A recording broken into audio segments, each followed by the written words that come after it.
3, 2, 1, go.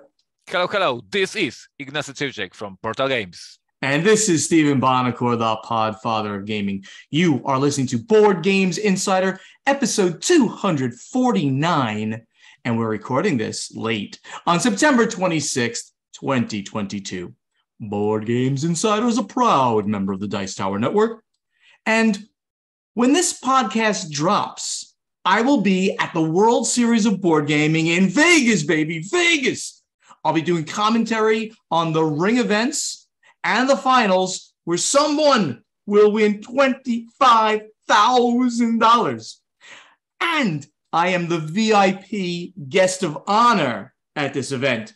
You know who is not considered a guest of honor, but only one of the 16 VIPs? Tom Vassell. I'm just saying, Ignacy. I'm just saying. You bring a very important topic because I have with me. What do you have?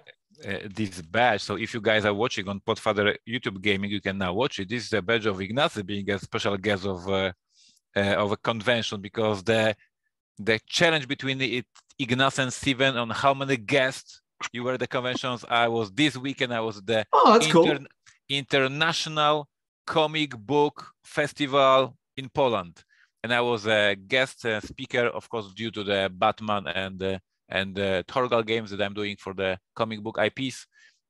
So it's once again 1 point for Ignacy for being a guest. You will have your point for being for special guests. You have to have like 3 points. So we'll keep tally at some point. All right.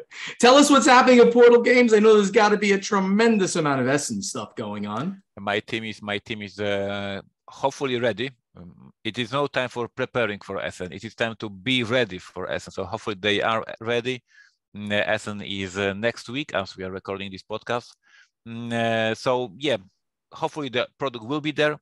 Hopefully my team will be there in a great mood and great shape. And yes, these last preparations. For me, it's like a confusing time, because on one hand, I still should be doing development, I still should be playtesting, but I'm already distracted with this, Essen buzz in the office about discussing when they are starting to go, etc., etc. So, Operation Essen, for all of you who are watching things on YouTube. Reminder: I recorded 7 videos or 6 videos presenting all the releases for Essen. So if you are on YouTube, go to Portal Games YouTube channel, and I'm discussing Raft of the Lanterns, and I'm discussing Pirates, and I'm discussing 11, all these things. I was doing live streams for our fans for the whole week, and so a lot of the content on our YouTube channel. I got finally street dates for our products.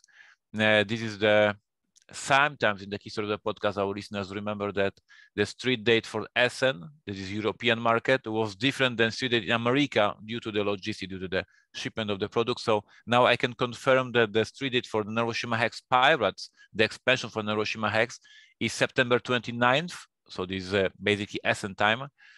But for the Basilica, that is releasing in Essen, for America, it will be 20th of October. So you have to, in America, be a little bit patient. A month before it reaches America. I'm sorry for that, but you all already heard all these stupid rumors about the problems in China and in transporting. And that's it, guys. I just want to say once again, go to portalgamesus.com, check out our games. Remember to come to Essen, to our meetup with me and Steven. Bring cookies, bring beer. Enjoy the moments.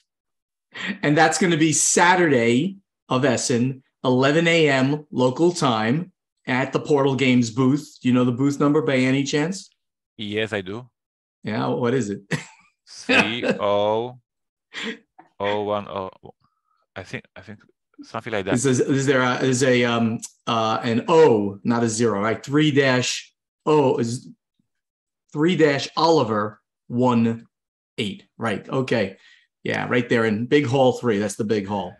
So I can't wait to see everybody there. And you don't have to bring stuff, but if you do, it's very nice. I don't want to. Dude, I was no. I was at Gen Con, my first Gen Con, and there was a writer, and I wanted to his signature on the book, And I discovered that at Gen Con, they are charging you. Like you have to pay like $10 or $15 for the signature. Seriously. And I was like, seriously? I'm doing all these signatures for free? So it's done, guys. I'm not charging you $15, but the bag of cookies for the signature.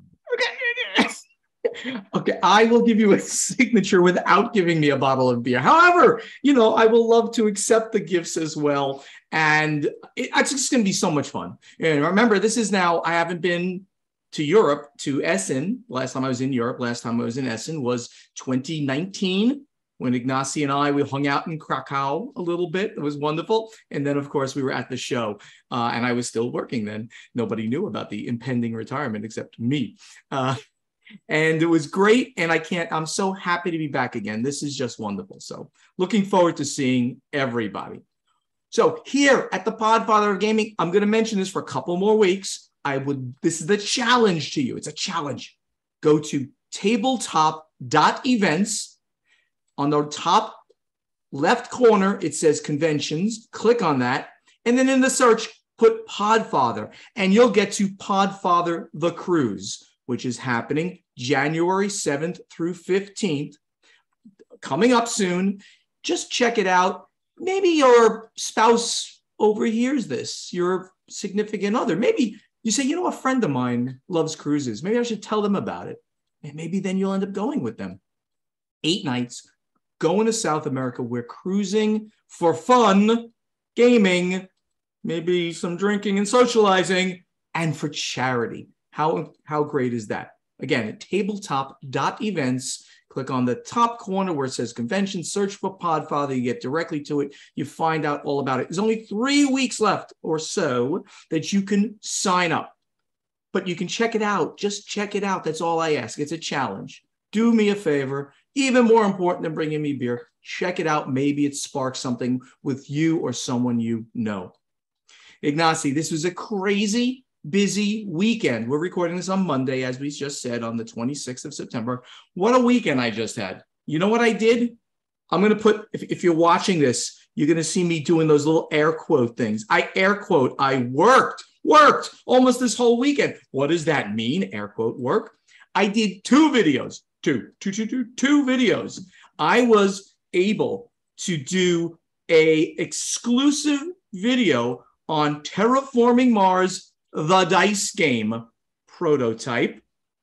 I was honored to have that ability to be the only person to show that game off before the launch on Kickstarter. Thank you to Kira at Stronghold and to Travis, my buddy there. They sent me the prototype and I previewed it out there, exclusive preview. So you can go check it out on my YouTube channel, The Podfather of Gaming. And I show off the prototype components and give you a general overview of how that game will play and the differences, obviously, between the board game and the Terraforming Mars Ares Expedition, which is kind of the card game of Terraforming Mars. The Kickstarter has just launched. By the time you listen to this, it launched. I just wanted to complain. Okay, go ahead, complain. This one air quote stupid video of Terraforming Mars has more views than any of our podcasts. What the hell? No, it does not. Yeah, does it really? No, we sometimes get over 1,000 views, 1,500 views on the YouTube channel. As of yesterday, I had on the Terraforming Mars the dice game 250 views as of the last time I checked. 650 right now. That's more than some of our episodes get. That's what I'm saying. That's what I'm complaining about. Thank you, all of our listeners and people who follow me on Facebook. That's where I publicize this. It's really great to see that. Appreciate it. And of course, it has just launched by the time you hear this on Kickstarter. Go check out Terraforming Mars, the dice game on Kickstarter. I also recorded, but have not dropped. There's a link there that is previewing right now. You'll see War of the Ring, the card game. I'm going to be dropping that about 5 days after this podcast drops because I want that Terraforming Mars dice game to settle in. And then, of course, I'm going to be at the World Series of Gaming. I'm going to talk about that. We'll do some live streaming. We'll do some videos like that. So all of that has to settle in before I wanted to show off War of the Ring, the card game. I had that prototype, just a prototype from Ares. They knew I loved it, so they sent it to me. I preview it. I go into a pretty long one. I do about 20 minutes on the game because I know the game better. I played it twice now. I had not played Terraforming Mars, the dice game. I had literally gotten it, set it up, put it down, read the intro, and talked about it. So you'll see that in about 5 days. Ignacy is raising his hand for those who are watching me. Yes, Ignacy, please go ahead. Just in case RS Games listen to this podcast, I want to mention that I'm also a huge fan of World of the Ring. I did not get the prototype, even though I have more than 25,000 followers on Twitter. Just saying. He's got a lot more followers than me. Well, you guys are missing great opportunity to promote the game. Just saying. They might be thinking that you have other things you need to promote, like, I don't know, your own games. However, if you want, everybody who's going to Essen, of course, can pick up, because they should have the games there. They said they will. You can pick up War of the Ring, the card game, at Essen with the promo cards, the special promo cards that they're going to have just for people who are pre-ordering and people who are picking up at Essen. By the way, you could also look at the game at aresgames.eu, which is where you can pre-order it if you're not going to Essen, or pick it up at Essen at the Ares Games booth. So that was a lot of work I did. Oh my, air quotes on work, because you know I don't work.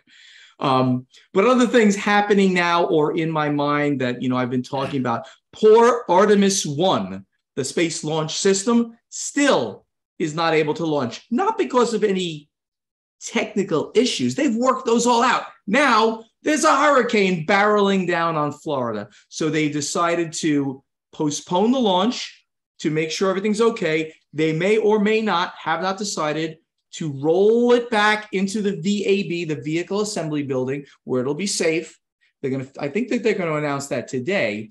But due to all of this, oh, by the way, I'm going to be safe. I'm going to be out of Florida because I'm going to Vegas. Paula is going to New Jersey to see her family. But it's the hurricane is going up the west coast of Florida, the Gulf.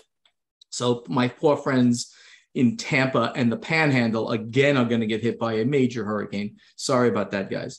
But now it looks like they're probably either going to postpone to October 2nd, 3rd, or they might go mid-October.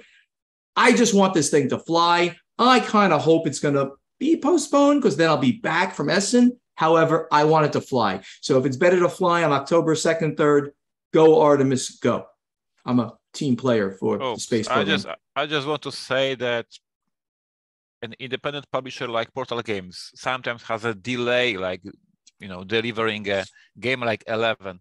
And here we have the NASA, all the most scientific people in the world, the most smart people, and they have a delay. So can I have some excuse if I do a delay sometimes? Like sympathy for Ignacy and logistical delays and all kinds of delays that we have in our industry. Dice Tower Retreat. I got back last week. Epic it's just so much fun. If you ever get a chance to go, just do the Dice Tower Retreat. Ignacy's never even been there. It's only 250 people, but all we do is game all day, and then at night have great meals and drink and have fun. There was some great, let's call them drinking events that occurred in the lobby. We can't do that in the game room. Tom does not want to see that. But in the lobby at the bar, we had some fun. I mean, like literally, we had like 15 people and I brought some great wine, and other people brought great bourbon and scotch and rum. And we were just having a great time chatting and enjoying. And that's just so much part of the community of gaming. We just hang out and socialize together. I have written down maybe 20 games. Ignacy can see that. I can't even mention do we have a news section in this podcast? I'm going to be very quick. Cat in the Box continues to impress me. Phantom Inc. continues to impress me. Monster Crunch Breakfast Battle.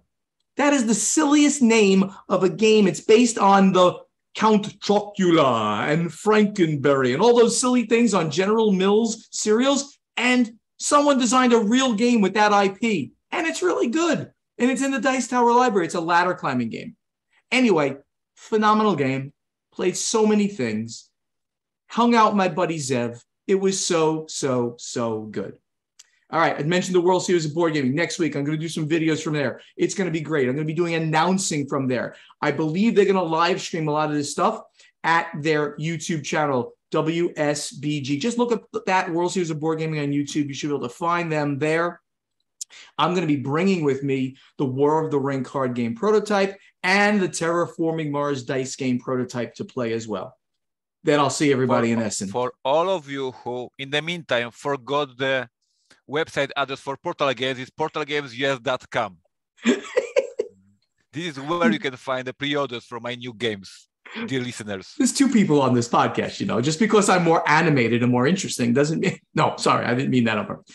Last quick thing I'm going to mention is my buddy Russ Wakeland from the D6 Generation, one of the first and oldest podcasts out there. They've got more than 250 episodes. They've got like 500 episodes, almost as old as the Dice Tower itself. They've got a new game on GameFound.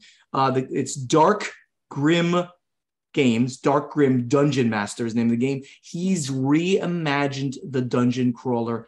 Can't mention it enough. I checked out the game. It looks so interesting from the rules and what they're doing. Check out Dark Grim Dungeon Master on GameFound right now. In the meantime, we have some news. And then portalgamesus.com. Thank you. And then after that, portalgamesus.com. Ignacy, I love this podcast. Everybody, let's get to the event deck. Okay, so I was almost not sure if I should mention this again, because last week... We are back to this topic. I'm scared already. Well, it's going to be quick because I don't want to give these... I'm going to say it. I'm going to curse. I'm going to say something really bad. Hold your ears. Not safe for work for 1 second. I don't want to give these assholes any more notoriety than has already been given. We talked about last week that WotC is suing this company called New TSR, and it's TSR LLC, because of the damage that they'll do to the industry and to the IPs that came out of the original TSR, which WotC had bought. It is so hideous what this company is doing that I don't want to, don't go and look at it. But if you ever see them, shun them, block them. They're racists, and they're creating a racist version, let's say, of a fantasy game. It's horrible. Shun these people. New TSR or TSR LLC. And WotC thankfully has so much money they can sue them, and maybe they'll have an effect on this whole thing. Done. I'm done with this. All right. The next thing, GAMA. I know this is Ignacy's absolute favorite topic in the world, things that GAMA does. And what GAMA is doing now, they're changing the Origins Award categories for 2022. And the funny thing is that they've changed these categories so many times over the years. It's just insane. Ignacy's got holding his head. But these actually look like they're smart. So you know what? When you make a change and it looks better, I support the change. So the Origins Awards will return after a stint of being delayed by the pandemic and other issues. Now the awards for 2022 will be announced at the GAMA Expo 2023. They're going to move it from Origins to the GAMA Expo, but keeping the name the Origins Awards, fine. And they will include new categories to better reflect the makeup of the new board structure and the membership.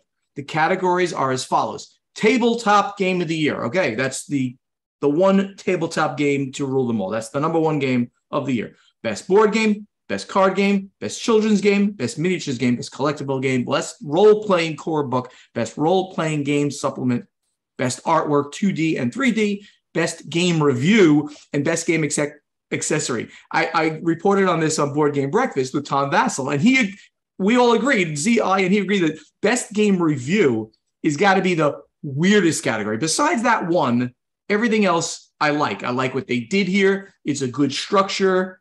It's not only board game centric, because it shouldn't be. It's all of tabletop. It just makes sense. Ignacy, you have any comments on this besides the snarky, I hate GAMA stuff? No. I just hate what GAMA is not doing.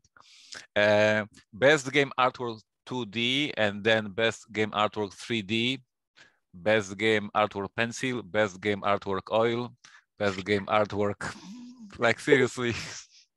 I mean, some of those are a little weird too. I mean, I can see why you'd go with 2D, 3D because that would be on the sculpts. serious, because it's always this the same problem that I'm silly, but I also have some message. So once again, either GAMA wants to have the award that has impact on the sales, on the industry, because the organization to help the industry, and therefore best artwork doesn't help industry whatsoever, or they want to give a highlight to the great creators, and then it makes sense. So like, once again, I see like they don't know what they want to achieve with this award, or maybe they know, but I don't know.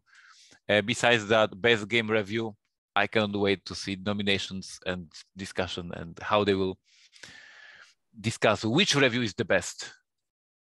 Tom Russell throwing the game from the roof. It will be very interesting to see about that one. But all the other categories I thought were really good and very well thought out. Let's see how it plays out.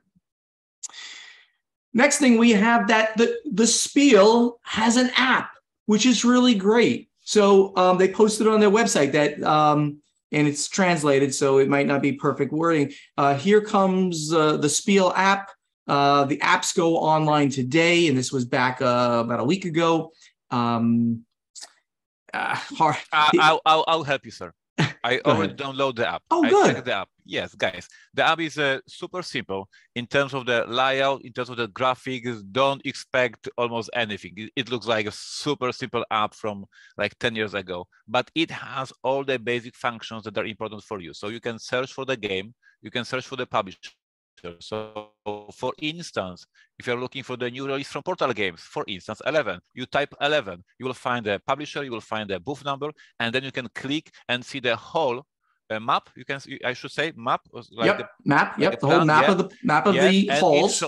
And it shows where you are standing and where is this exhibitor. So that is freaking amazing. Well, that's really good because when you're in the middle of a hall, trying to get to, I'm in the middle of hall 3, for instance. I have no idea how to get to hall 8. I mean, sure I do. I'll look up and I'll look at the signs above my head, and it'll say, okay, you go through the Galleria and you go this way. And so it's really good to have a geolocating item. So that's going to be cool. But there's not going to be Wi-Fi there, I assume. This app, I don't know. I just checked this here in Poland. So basically, it's super simple. It looks very boring. It doesn't have any, sexy, cute features, but it gives you what you need. Where I can find this game, and you will find it. So I strongly recommend all of you who go to Essen download this app, and it will make so much easier for you to hunt down the games that maybe you heard there's this game, but you have no clue what's the publisher and where you can find the game. This app will help you. So congratulations to the Essen that they are following the trends of having apps for everything. Hopefully they will develop this app to have more awesome features, but as it is super simple but very useful. I strongly recommend to download it. Excellent. I can't wait to use it myself because I'm going to need it to get around. You haven't been in Essen for a couple of years, so the new halls opened. You are going to be lost again, that's for sure. Well, it's only a few. I mean, halls 1 through 6 or 7 were always there, for the last many years. So they just added like 7, 8. I heard nobody was in 8 last year. It was like a ghost town, like 3 booths. But all of that should be filled again this year. So it just keeps expanding. Can't wait. So this might be a little bit late news, but maybe it's still useful. There's a job board that the Spiel posted. If you want a job in Essen at the Spiel, you can make up to 180 euros a day. Now that's a lot. Certainly, I never paid that kind of money to anybody. But everybody has posted jobs. Asmodee here, Bluencore, Blue Piper Studio, et cetera. So it doesn't, they're still there. So it doesn't look like all the jobs have been filled. And it tells you like how much they will pay, what languages they want you to speak, whatever the case may be, what they're going to give you monetarily, and I'm sure games and all of this stuff. And it tells you what the job is about. So this is easy. It's an easy link too. It's spiel-messa.com/ EN for English /jobs.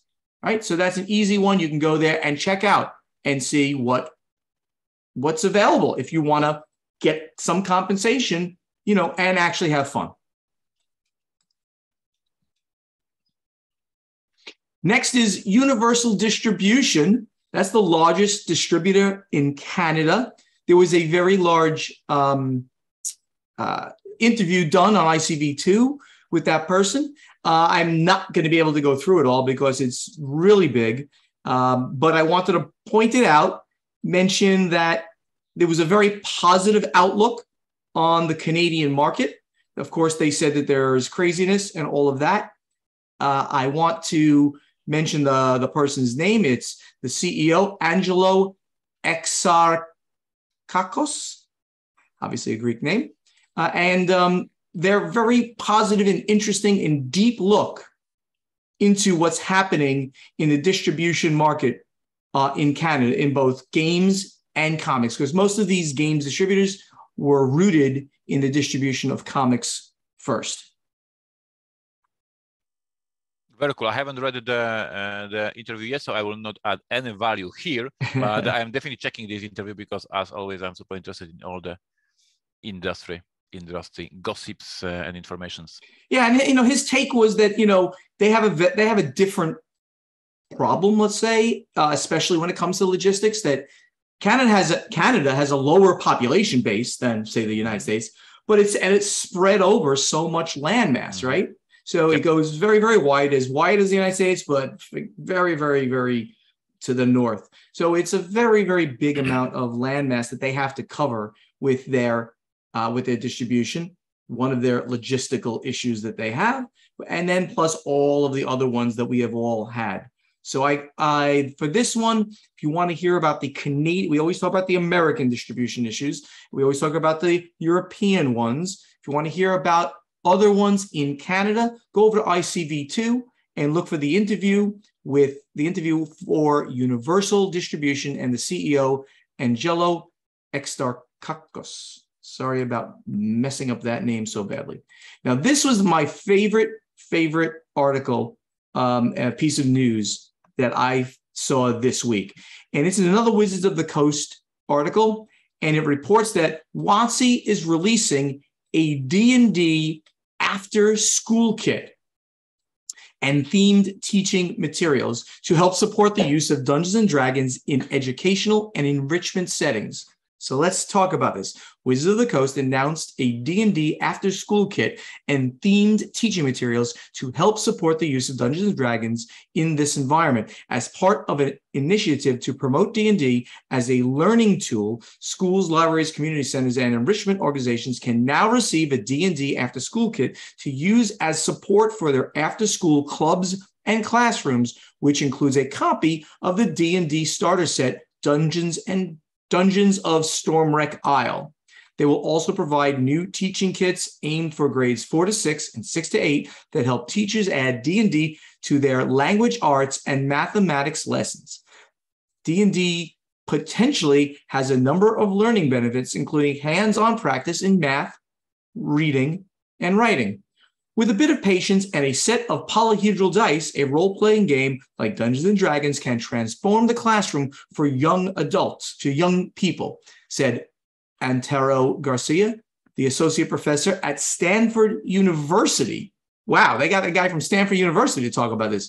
Trying on new identities, collaborating with peers to create and explore new worlds, and building unforgettable adventures. These kinds of activities blend academic skills and social development in ways that just might be nothing less than life-changing. So Ignacy, I was absolutely blown away by this idea that first of all, again, they've got a lot of money, so they can do things like this. But now they're going to be sending this, creating geeks early in their lives and giving them stuff to do this. Stephen, we both are living proof that playing role-playing games in a high school makes the successful people. We should be interviewed by the WotC. Like, these are the examples from Europe and America of people who played role-playing games and became successful businessmen. So yeah, we approve this message. We approve this message, and it's. I mean, it's just wonderful. I mean, they're creating our market. They're creating our market for the youngest people out there, right? So that's just wonderful. I would like to get my hands on this after school kids just to explore and see what they're giving people. But I'm sure it's something that they can open up and start playing and using immediately. Wonderful. Thank you again, Wizards of the Coast, for being the cutting edge of helping to grow the community at the youngest of ages. Ignacy, that's enough news. Let's get over to strategy and tactics. So Ignacy, I have to remember to check out portalgamesus.com. Thank you. Yes, please do. Ignacy, I do have to report. It's SN time. I need to push my marketing. There's no time for being subtle. It's 10 days before SN. Guys, you need to pre-order the games. You need to go portalgamesus.com and see our new releases. I need to be very strict this time. That's right. Don't be subtle. Just tell them to do it. So Ignacy, I do have to mention that we are, we talk about how, we're so far behind. We are down to the last 2 pages of questions in our guild on Board Game Geek. Maybe the only time people put questions there when we do contests for them, which we did. That's the last time we had a big push. But we only have about 50 questions in total to ask people. So when I say to you, please go to the guild and put a question in the appropriate forum, please do it, guys. We need it because we're going to run out. We're less than a year behind at this point, but we only have about 50 questions left. And we need your brilliant questions so we can give brilliant answers. So we will finally win Golden Geek Award. This is the deal. That is it. Okay. Matt H. He's Hoovy on the Geek. Hi, Steve Ignacy. Congrats on doing more than 200 episodes. My question is, we've seen a number of games recently released that combine game mechanics like deck building and worker placement in Dune Imperium. What do you think is the next innovative mechanism mashup, or what would you like to see? Okay, that's interesting. 2 things to mash up to make the next great game. You have any insights on that one, Ignacy? I don't know. Yes. I have. All right, I'll go because you got to do some lookups here. But I'm going to go here. My favorite mechanics, I've said this many times, are Hidden Trader, Hidden Role, right? Hidden Trader with hidden roles, with hidden objectives, and that's it. Let's take that. I want a game that everything's hidden. Nobody knows what's going on in the game. Is that fair? Is that possible?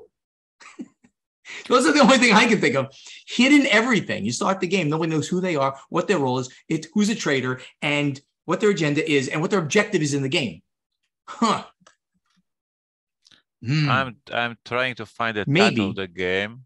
Maybe we can have that with action dice selection, because I love, like in War of the Ring, where you roll some dice and then the actions that you can take are based on the roll that you just made and the roll that the opponent made. Okay, I've just named all of my favorite mechanics. So somebody out there should design this game. Ignacy, you have any idea what you're waiting for here? I saw this year interesting trend. I don't know if you recognize, or maybe you saw the same trend in different games. EIG, other right? AEG. They released the game, The Guild of Merchant Explorers. Yes, The Guild of Merchant Explorers. And the Yellow released also a game that I don't remember now the titles. Sorry for that. But these are 2 games that have a roll and write feeling, like a roll and write principle, but you're not using pen, you're not writing anything, just putting cubes, playing like a regular game, but it has this feeling of roll and write. So my thinking is that we all, these 3-4 years ago, fall in love in roll and write games. But at the same point, of course, it was too much. And maybe customers stopped looking for the next roll and write game.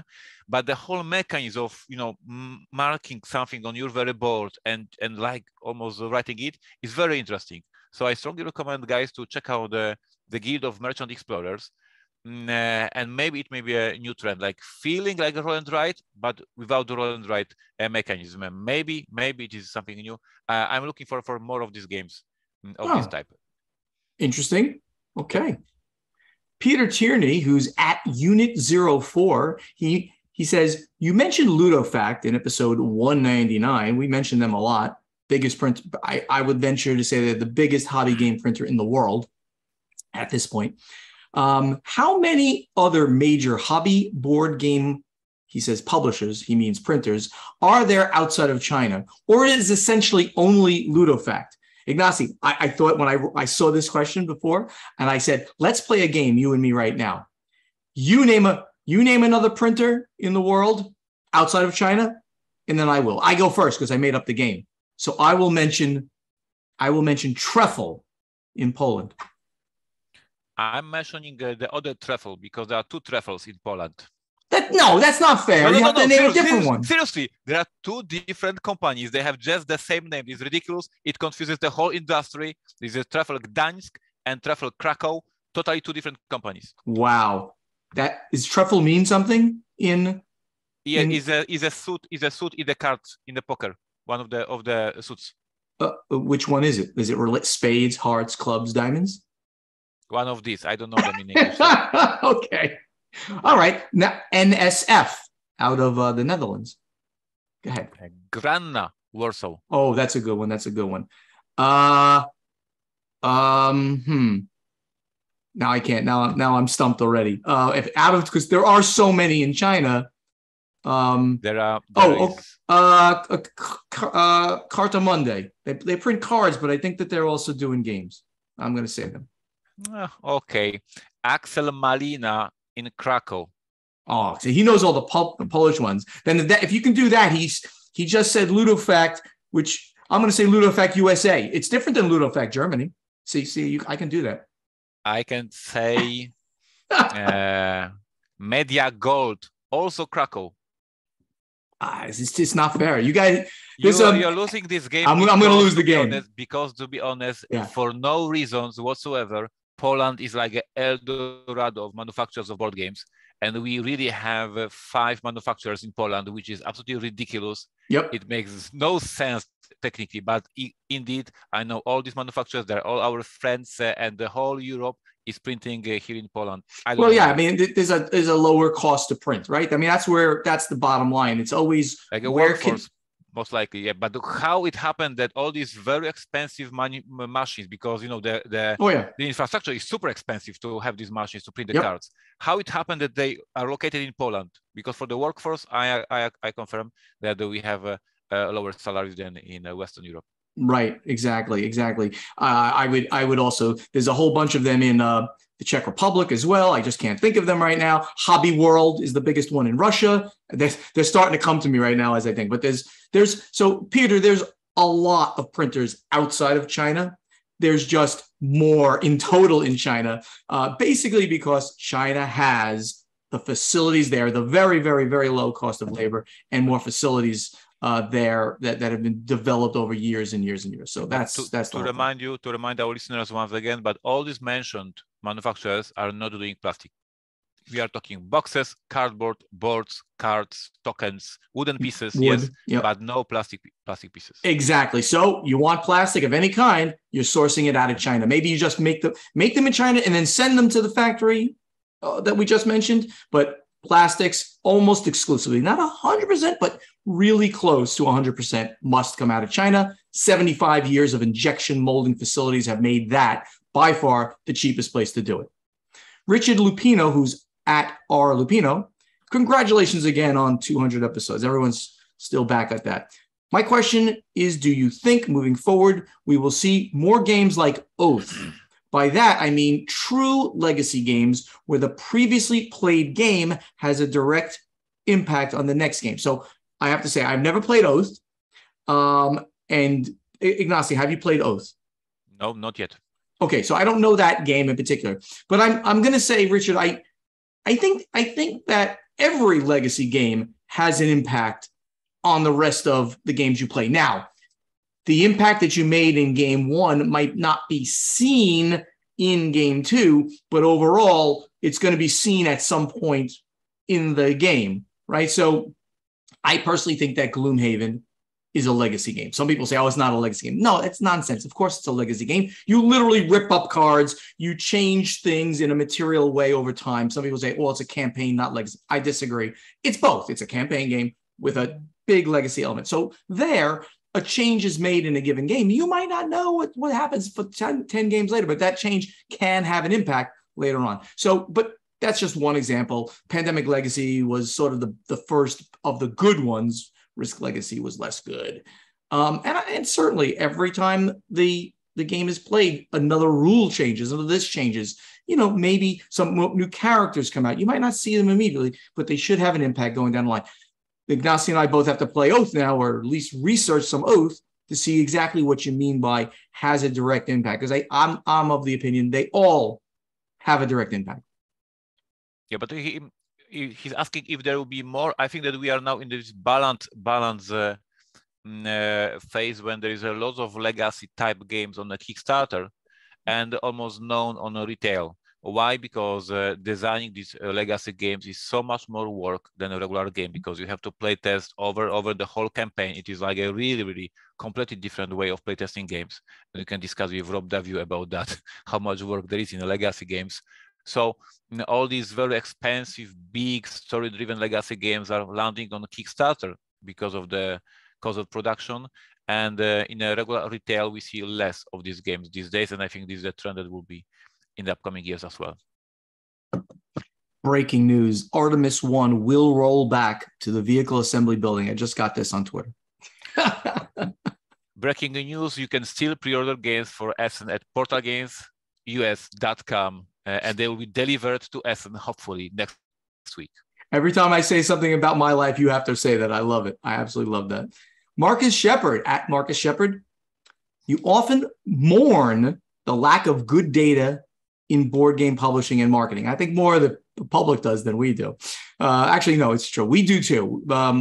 Since we don't have good indicative data, we have problems knowing print run sizes and things like that. For example, to gauge demand for a new game, we don't have the data. For my recommendation engine, I don't understand what he's saying here. He has a recommendation engine, recommend.games, pardon the plug. I obsessively compile all kinds of board game data, and I'd be very interested in providing companies insights. What kind of profile would you expect of such professional? What kind of questions would you need answered? Ignacy, is he offering his services to the industry? And I don't know how he's getting his data though. Yeah, the data that we need, and this is, of course, we need a lot of data, but the fundamental data that we discuss in this podcast about 1,700 times is that how big print run we should do. So once again, we are now discussing, for instance, the game 11. I printed the print run based on my experience and based on the Kickstarter that was run, but I have no clue if I have enough games or not enough games. If we can have an insight based on how many searches there was for the game, how many people were discussing on the forums, how many times this game shows up on the Facebook groups. Like if somebody can search all the mentions of the game 11 and then based on his knowledge and experience or whatever, tell me, Ignacy, we think that you need to print 7,000 copies of 11. This person would make a lot of money for such a help. And Marcus might even know about this next thing I'm going to mention. There's a company called Palantir, which is a geeky name. It has to do with the Lord of the Rings. Yep. The company called Palantir data aggregates from various ways, but mostly of like your data that you already have, and then runs an analysis to see things that it can figure out from that data. The governments use it to find various things. Logistical companies who need huge logistical issues use it to bring in their products and components to build things. I wonder if Marcus knows about that and can riff off some of the things they do, because that's a very expensive piece of software that nobody in this industry is going to use. But Marcus, if you can create something like this, you could make some money. Check it out. All right, that's enough for this week on the questions. I think it's time for play testing. Okay, Ignacy, last week I asked everybody if you had all the free time in the world, like say you were retired, or independently wealthy and didn't work, would you increase any of these game-related things, like play more games, go to more game conventions, design game, get involved in the game industry, or anything game-related? Or do you think you've had enough of gaming and you would just add other types of hobbies to the things that you do? And this, by the way, we had this is one of the most answered questions of all time. We have 2 pages of answers to this, well over 30 answers.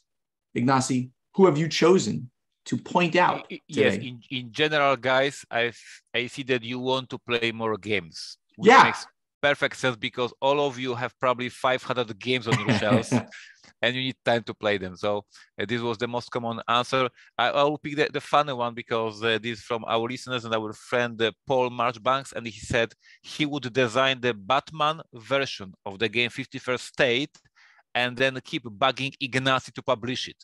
So he wants this game to be published, but first he needs to design this game and then he needs a way to make it to the stores.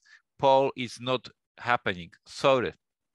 we have no rights to do a Batman 51st State. We have rights to do a story-driven games about the Batman, and I'm very happy and proud to do this sort of games, but we cannot do a card game or we cannot do a Euro game about the Batman. Maybe I should sign the next contract for that. Anything else? No. Okay. Well, I picked a couple that might be a little self-serving here, but they were just funny, I thought. Uli Blenneman, our good friend, is the president, owner, founder of Spielworks. Great company. I'll see him next week. I have a meeting with him, but just to drink a beer. He says, play more games and go to more conventions and buy a Corvette. No, scratch that one. So he kind of pointed out the things that I do now. And also, our good friend Chevy Dodd said, all of the above. I'd go full Bonacore. I thought that was very humorous as well. Thank you, Chevy, as well. I told you you are a good advertisement of being on retirement. I am, but the question wasn't about, well, maybe it was a little bit about retirement. Or if like you won the lottery and you just had all the free time in the world, basically. I also want to greet all the fans who wrote about painting miniatures, because this is one of the other wormholes that we buy these miniatures, we hold these armies, and then to paint these 100 miniatures, it takes so much time. I started collecting miniatures and playing miniature games in high school. And till today, I cannot catch up with painting all these miniatures that I have at home.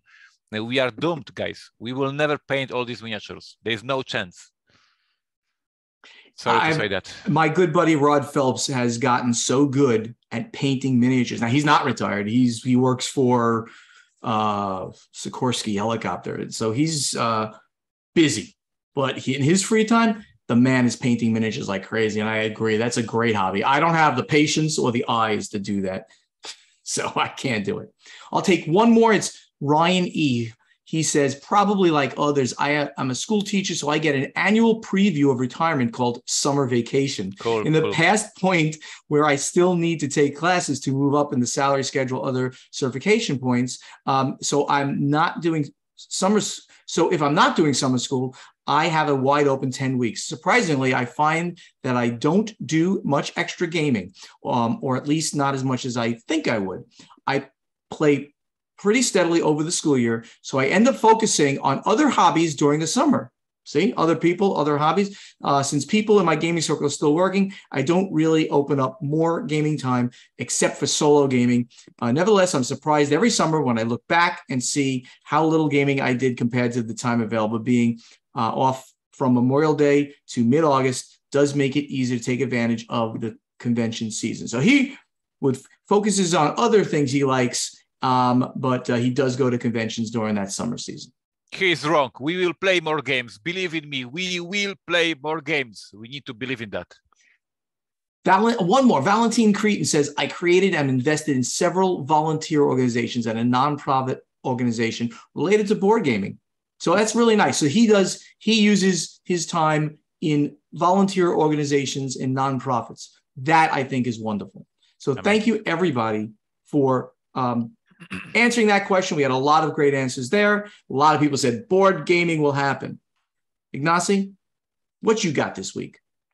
I think that I have a question that is not in English. Can you fix it before I read it? Because I was writing it and I felt that something is wrong with this sentence. What's the best unique, quote, gem game you bought at Essen or at Gen Con ever? So do you give me an idea what you mean? You saying what is that one thing that really nobody knew about that you ended up buying? Yep. The thing that, of course, we go to Gen Con, we buy all these hot games from the Geek list. We go to Essen, we buy all these hot games from the Geek list, and then we find a small booth that we never heard about. We sit to get the demo. We buy this game because it's a freaking amazing. Nobody else in your gaming group has this game. The game is out of print, and this is your gem. And you can proudly say to your gaming group, "This is what I brought from Asset, and nobody has it." I think you can say it just like I wrote there. Read it now. What's the best unique or gem game that you bought at Essen or at Gen Con? And then the bottom part is that something that you found, I'm going to write this out, something that you found at Essen or Gen Con that like is so cool and unique and nobody else has. Yep. So what is yours? For me, I remember for the first time when I discovered the second-hand game stores at Essen. Not all of you know, but at Essen you have these booths that are second-hand games, and they had all these different games from 90s and 80s and the early 2000s. And I bought their Torres. Torres is a Wolfgang Kramer, Michael Kiesling game, old game from Ravensburger. I played till today. It's amazing game. And Torres was like one of the first games of Kiesling Kramer I bought, and I had it here, and I was so proud of it. So maybe this is the game that made me fall in love with this duo of Kramer and Kiesling. Maybe. Mine is going to be something interesting. It's a game that every time I mention it to somebody, they have no idea that this game exists. It's called Goldbrow. Never heard about it. Yeah, it's a game near and dear to my heart about Oktoberfest in Germany. And basically you're running a beer booth, a beer stand at an Oktoberfest fair, and you're trying to bring the customers into your booth at the expense of the other booths, of course, and sell them the most beer and food and things like that. And the board is set up like different booths, and you're trying to get the customers to come to you in various ways. Haven't played it in years, but wow, it's so cool. I'm pretty sure I think it's a Hans im Glück game, which, big company back in the day, certainly at the height of the Eurogame revolution in the 90s and early 2000s. So I'm surprised that not many people know it. It's pretty good from my recollection. A light Euro. Let's call it a light medium tops Euro. I love it. Goldbrow. Check that out. The whole point is that they will not be able to check it out because this is a gem game, right? Well, yes, you can look it online, of course, but you can also, those people selling the weird games at Essen, right? Yep. Right. There's several of these booths in several of the halls where you can just find the weirdest board games. Like it's just like tons of board games, and you show up and you're like, what is this? What is this? What is this? And you look at them and you end up buying these unique gems. So that's one of the things you can do in Essen. That's really kind of cool. Anyway, right now, Ignacy is going to create a thread. Right, Ignacy, you can do this for you to answer our questions. So please go to our guild on BGG and find our playtesting thread for this question and post your answer. In the meantime, as he's doing that, let's go to final scoring. Thank you so much for listening. Help us spread the word about this podcast by telling your friends to download Board Games Insider wherever they like to get their podcast, or now watch Board Games Insider on the Podfather of Gaming YouTube channel to ask us questions for our strategy and tactics segment. And as I said, we need more questions. You must post them in the correct thread in our guild on Board Game Geek. To answer our question to you from our playtesting segment, also go to our guild on Board Game Geek and look for the thread with this episode's question. Board Games Insider has a Facebook page, so please like us on Facebook. Also on Facebook, please like Ignacy's page and Steven's page portalgamesUS and /Podfather Gaming. Our websites are portalgamesus.com. I can't mention that enough. portalgamesus.com. Ignacy needs you to look at that to go pre-order your Essen games. And podfatherofgaming.com. Also go there, sign up for newsletters, get up-to-the-minute information on what's happening at Portal Games and with the Podfather. On social media, speak directly to Ignacy and Steven. Twitter and Instagram, it's at Portal Games US and at Podfather Gaming. The YouTube channels are Portal Games Movies, Portal Games Gameplays, and the Podfather of Gaming. TikTok, Portal Games US. Can't mention that enough. We'll see you soon at Essen at the World Series of Board Gaming if you're going there. Board Games Insider was professionally edited by Matthew Jude. This Game is Broken podcast, and if you'd like him to edit your podcast, please contact him on Twitter or email at thisgameisbrokenpodcast@gmail.com. That great voice you hear doing the intro, outro, and in-between segments is that of Ray Greenlee. He can be contacted to do voiceover work for you at raygreenleevoiceover.com. Ignacy, you have any extra news? I see that you have something in the show notes. I do. I have something to say right here. It's go to portalgamesus.com and get new Essen releases from Portal Games. Thank you for that comment. That's great. Ignacy had just typed that as I was doing that one. That's fantastic. Everybody, do remember that we will see you in Essen, 11 a.m. on Saturday. We'll have a little meetup, not really a meetup. We'll hang out. We'll sign some stuff for you. I'm going to have coasters to sign for everybody if you like one. Podfather of Gaming coasters. Ignacy, I'm sure, is going to have some stuff to sign for you as well. We're going to have a little bit of a meetup there. That should be fun. And of course, if you're coming to Vegas for the World Series of Board Gaming, check it out, WSBGVegas.com. Come over to Bally's. Let's hang out. Until next time. Thank you for today. Take care. Bye-bye.